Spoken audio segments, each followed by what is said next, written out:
Kirk Cousins and Maxx Crosby jogged out onto that practice field together today, and for a split second, everybody on that sideline was holding their breath, waiting to see which version of these two showed up. Because after what went down between them last week, nobody had a clean read on what Day 10 was going to look like. A physical scuffle between your starting quarterback and your best defensive player doesn't just vanish overnight. That kind of tension can linger. It shows up in body language, in guys avoiding eye contact in the huddle, in a locker room that suddenly feels a little colder than it should. So when both of them jogged out there today acting like nothing happened, leading their respective sides' business as usual, that told me something before a single rep was even snapped. This group handled it the right way, quietly, internally, the way a veteran-led locker room is supposed to handle friction. And that matters a lot heading into what's about to become a massive stretch for this franchise. Because make no mistake, this is officially game week now. Thursday night, the Raiders finally line up across from somebody else's jersey for the first time all camp. And after 10 straight days of scrimmaging the same familiar faces, that first snap against an actual opponent is going to feel completely different for everyone involved. Tomorrow raises the stakes even further, with the doors opening at Allegiant Stadium for a public practice under the lights at 6 o'clock. So really, the next 24 hours function as the trailer for the preseason opener sitting right behind it. And today alone gave us more storylines worth digging into than almost any practice this summer. Before we even get to the field, though, there's a piece of news that dropped today I need to sit with for a second, because it quietly closes a chapter a lot of Raider Nation was hoping might stay open a little longer. Derek Carr is stepping into a role as a special teams advisor on the coaching staff at UCLA, joining a program rebuilding its entire offensive identity. And he's coming in specifically to mentor their young quarterback, Nico Iamaleava. According to Carr himself, this wasn't a case of the phone going silent. 6 different teams reached out this offseason with legitimate chances to come compete for a starting job, and none of those situations lined up the way he needed at this point in his career. So instead of chasing down a 7th opportunity, he's choosing the sideline over the huddle, which effectively confirms he won't be throwing a football in the NFL in 2026. I want to give that a beat because it matters beyond simple nostalgia. Carr was the face of this franchise through some genuinely rough stretches, through coaching changes, through years where he was often the only stable thing about the whole operation. He's talked openly about coaching being something he's wanted for a while now, not some fallback he settled into out of desperation. Hearing him explain it that way makes this feel less like a career fading out quietly and more like a new one starting on his own terms. Whatever happened in those final seasons here, the man gave this franchise everything he had while wearing silver and black. Once a Raider, always a Raider applies here whether he ever throws another pass or not. Genuinely, congratulations to him. And honestly, it's a reminder of exactly why the quarterback room in front of us carries so much weight right now. Every era eventually hands the keys to somebody new, and watching Carr step away for good makes it that much clearer how much is riding on Cousins and Mendoza to write whatever comes next at that position. So let's get back to the guys actually strapping on the helmet this week. Cousins didn't just show up today, he showed out. By pretty much every account from people who were actually on site, this was his best day of the entire camp, full stop. Multiple red zone touchdowns, one to Brock Bowers, another to Jalen Naylor, plus a handful of clean, confident shots down the field that reminded everybody exactly why this offense brought him in to begin with. The throw people are still talking about tonight is a 50-50 ball he dropped in perfectly for Malik Benson on 3rd down, a play at least one reporter on site flagged as the single best moment of the entire practice. And coming off a day where he'd stepped back from full team drills following the whole incident with Crosby, that's exactly the response you want out of your starting quarterback. He didn't just quietly move past the moment, he answered it publicly with his arm in front of the entire building. If I'm reading the room right, he probably walked off that field feeling like he'd made his point to anybody wondering whether last week had knocked him off rhythm. From a coaching standpoint, that's the exact bounce-back script you're hoping for if you're Clint Kubiak or Pete Carroll. You don't want your veteran quarterback needing a pep talk to reset his week. You want him doing the resetting himself, with completions. Now here's where things get more complicated, because you can't talk about Cousins today without talking about Fernando Mendoza, and Mendoza's day looked absolutely nothing like his veteran counterparts. Rough is the word everybody on site kept using. Underthrown balls, shaky accuracy through the middle of practice, and an interception that came straight off his own hands, courtesy of rookie corner Greedy Vance jumping the route during team drills. It's exactly the kind of outing that gets clipped up and passed around online within the hour, and I get the instinct to panic a little watching that clip. But I want to be careful here because context matters far more than any highlight reel ever will.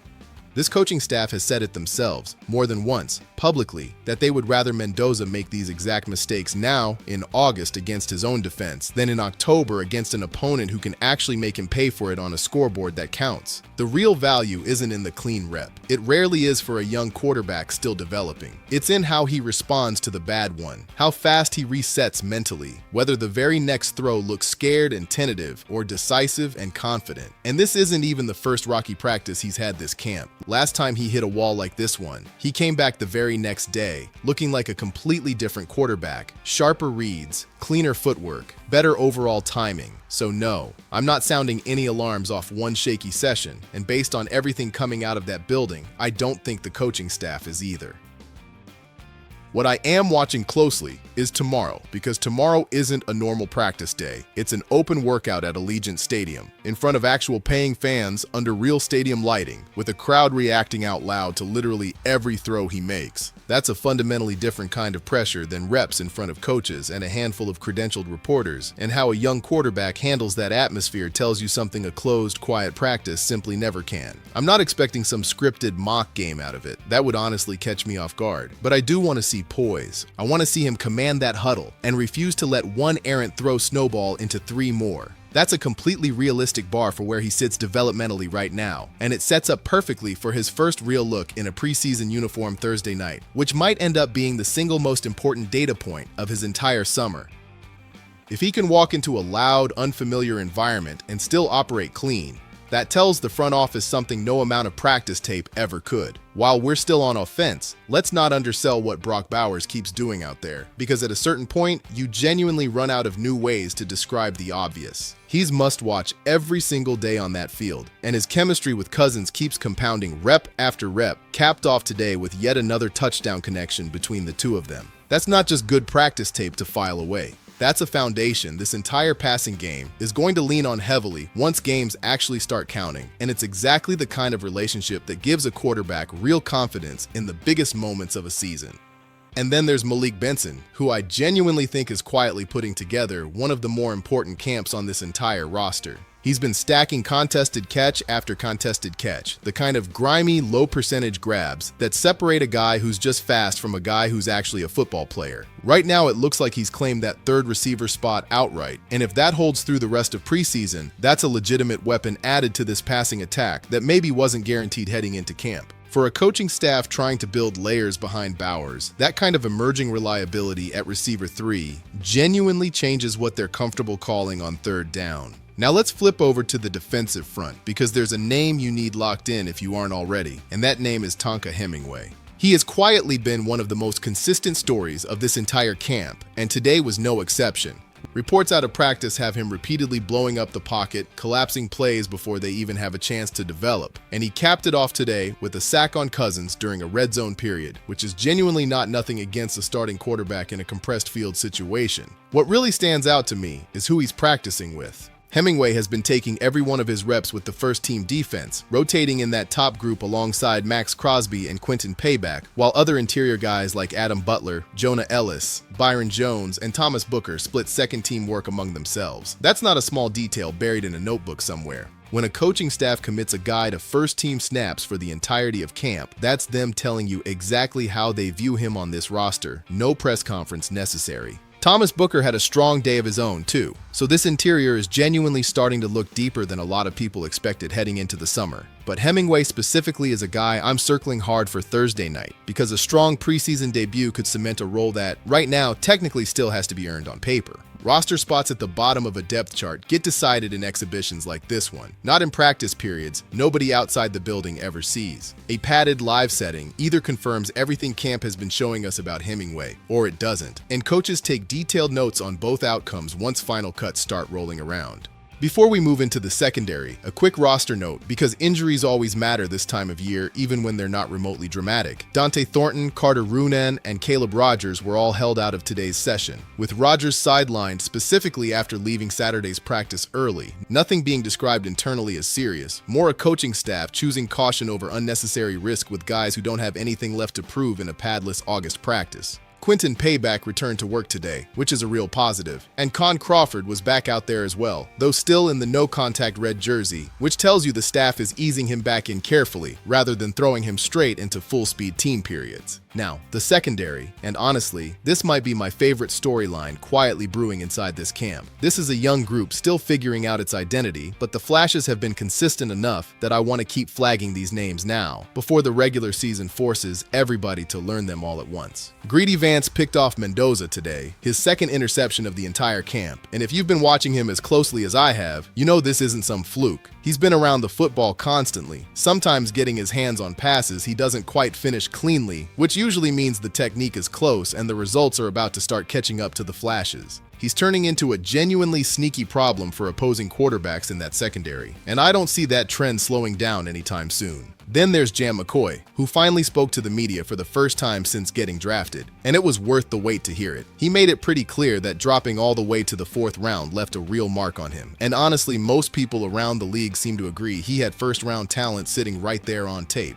That kind of slide sticks with a competitive guy, and you could hear it in how he talked about this upcoming season, setting real expectations for himself around all rookie recognition and multiple interceptions. I like that energy, genuinely. I like a rookie who isn't shy about saying the quiet part out loud, because if the tools actually match the confidence, that swagger becomes earned pretty quickly instead of sitting there as empty talk. And then there's Hezekiah Masses, who might be climbing the fastest of anyone currently in that secondary room. Today, he got his first real look in the slot, rotating alongside Darian Porter and Eric Stokes, a genuine signal about how the staff wants to deploy his versatility instead of boxing him into one role. He's been vocal about wanting to erase a specific criticism that's followed him around, the idea that he simply can't tackle, and he seems determined to make that label disappear before the regular season starts.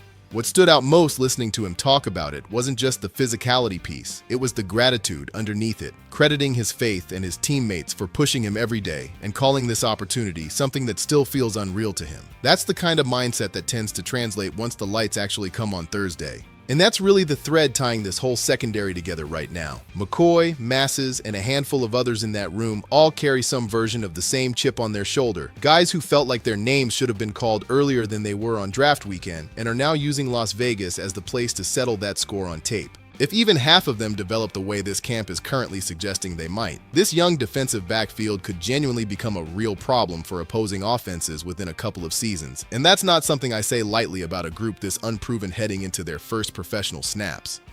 So heading into tomorrow's open workout at Allegiant and Thursday's preseason opener right behind it, here's where I actually land on all of this. Cousins looks locked in and completely settled after a rocky patch that honestly could have lingered a lot longer than it did. Mendoza has a real, tangible opportunity in front of him to answer his critics in a live, loud environment instead of a controlled practice rep nobody outside the building ever sees. Bowers and Benson are giving this passing offense more juice than it maybe gets credit for publicly right now. Hemingway is forcing his way into a real conversation up front that started as a camp battle and might end as a fully locked-in role. And that secondary, still raw, still completely unproven at the highest level of competition, keeps showing exactly enough flashes to make you want to tune back in every single day.